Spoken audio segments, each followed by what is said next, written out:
இன்றைக்கு சின்ன பிள்ளைகளை வைத்திருக்கிற பெற்றோர் யாரெல்லாம் ஞாயிறு ஆராதனையை தவிர்த்து போக முடியாத சூழ்நிலையில் இருக்கீங்களோ அவங்களுக்கான செய்தி தான் இன்றைக்கு. பல பேர் நம்மள பிள்ளைங்க பசிக்கும், பிள்ளைங்க அழுதுகிட்டே இருப்பாங்க, ரொம்ப கிராங்கியாக இருப்பாங்க, சேட்டை பண்ணுவாங்க அப்படின்னு சொல்லிட்டு நம்ம சர்ச்சுக்கு அந்த பிள்ளைங்களை கூட்டிகிட்டு போக மாட்டோம். இல்லைன்னா நம்மளும் பிள்ளையோடு சேர்ந்து போகாமல் ஞாயிறு ஆராதனையை ஸ்கிப் பண்ணிடுவோம். இது எல்லாருமே ஒரு 2-3 இயர்ஸ் வச்சிருக்க வரைக்கும் இருக்கிற பிள்ளைங்களோட பெற்றோரோட சிலரோட ப்ராப்ளமாகவே இருக்கும். சில டைம் நம்ம சர்ச்சுக்கே கூட்டிகிட்டு போனாலும் பசங்க கத்துறத சம்டைம்ஸ் சபையில் இருக்கிற விசுவாசிகள் திரும்பி பார்க்கும்போது நமக்கு ஒரு மாதிரி எம்பாரசிங்காக இருக்கும். பிள்ளைங்க சேட்டை பண்ணி அடம் பிடிக்கும் போது நமக்கு ரொம்ப ஃப்ரஸ்ட்ரேட்டடாக இருக்கும். நம்ம ஆண்டவரை ரொம்ப உற்சாகமாக ஆராதிக்கும் போது அந்த பிள்ளைகளை அம்மா அம்மான்னு கூப்பிடும் போது நமக்கு கொஞ்சம் ஃப்ரஸ்ட்ரேட் ஆகும். ஆண்டோட வசனத்தை ஒரு ஆழமாக கேட்க முடியாது. பிள்ளைங்க மேலே ஒரு கவனம் இருந்துகிட்டே இருக்கும். எங்கேயே போயிடுவாங்களோ இது பண்ணுவாங்களோ இப்படியெல்லாம் பட்ட சூழ்நிலை வழியே இப்போ நான் கடந்து போயிட்டு தான் இருக்கேன்.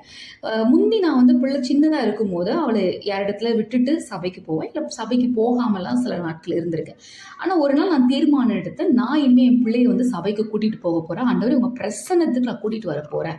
ஏன்னா பிள்ளைங்க நம்ம இடத்துல நம்ம போதிக்கிறதை கற்றுக்கொள்கிறதை காட்டிலும் நம்ம இடத்துல பார்க்குறாங்க. நம்ம என்னெல்லாம் பண்ணுறோமோ அந்த ஹேபிட்டை அவங்க ரொம்ப ஈஸியாகவே கிராஸ் பண்ணிப்பாங்க. அதனால் ஆண்டவரே நான் ஞாயிற்றுக்கிழமை வர்றது அந்த பிள்ளை பார்க்கணும், சபை மக்கள் சபை விசுவாசிகளை ஆராதிக்கிறத, ஆண்டோட வசனத்தை கேட்கறது, இப்படிப்பட்ட ஒழுக்கத்தை எல்லாமே என் பிள்ளை கற்றுக்கொள்ளணும். இது எனக்கு கஷ்டமான பாதையா இருந்தாலும் அந்த பிள்ளை இந்த சூழ்நிலையில நான் கண்டிப்பா கூட்டிட்டு ஆண்டோட சமூகத்துல ஆண்டோட பிரசனம் நிறைந்த சபைக்குள்ள அவளை கூட்டிட்டு வருவேன் தீர்மானம் எடுத்து எல்லா வாரங்களையும் அவளை கொண்டு போய் முடிந்த அளவுக்கு சுகவீனங்கள் இருந்தால் மட்டும் தவிர்த்துட்டு மற்ற நாட்கள்ல அவளை கூட்டிட்டு போவேன்.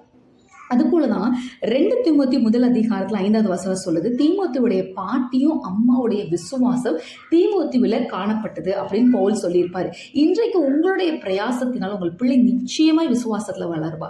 கண்டிப்பா இன்னைக்கு நீங்க எடுக்கிற பிரயாசத்தை ஆண்டு பார்த்துட்டே இருப்பார். நீங்க எவ்வளவு கஷ்டத்தோட ஃப்ரஸ்ட்ரேட்டடா அந்த பிள்ளைய சபைக்கு கிளப்பி கூட்டிட்டு போயிட்டு அங்க கத்துறதோ சேட்டை பண்ணும்போது அந்த பிள்ளைய நீங்க அமைதிப்படுத்தி வச்சுட்டு அதற்கு மத்தியில் நீங்கள் ஆண்டவரை துதிக்கிறதையும் ஆண்டவருடைய வார்த்தைக்காய் நீங்கள் காத்திரு அந்த சூழ்நிலை கர்த்தர் கண்டிப்பா பார்த்து உங்களுக்கும் உங்கள் பிள்ளையுடைய வாழ்க்கையும் ஆசீர்வதித்து ஒரு கனி கொடுக்கிற பிள்ளையா உங்க பிள்ளையை மாற்றுவார். இப்போ உங்களோட சூழ்நிலை ரொம்ப கடுமையா தான் இருக்கும், ஃப்ரஸ்ட்ரேட்டடா இருக்கும், சர்ச்சுக்கு கூட்டு போனா கொஞ்சம் வேதனையா இருக்கும், என்ன இப்படி இருக்கு, ஆண்டர் முழுமையாய் துதிக்க முடியல, ஆண்டர் வார்த்தை முழுமையாக கேட்க முடியல, ஒரு ஃப்ரஸ்ட்ரேஷன் இருக்கும். ஆனா இந்த சூழ்நிலை விட நீங்கள் கடந்து போகும்போது ஆண்டவர் உங்களையும் உங்கள் குடும்பத்தையும் உங்கள் பிள்ளைகளை நிச்சயமாய் ஆசீர்வதித்து பெரிய நிலையில ஆவிக்குரிய வாழ்க்கையில நிலைநிறுத்துவார்.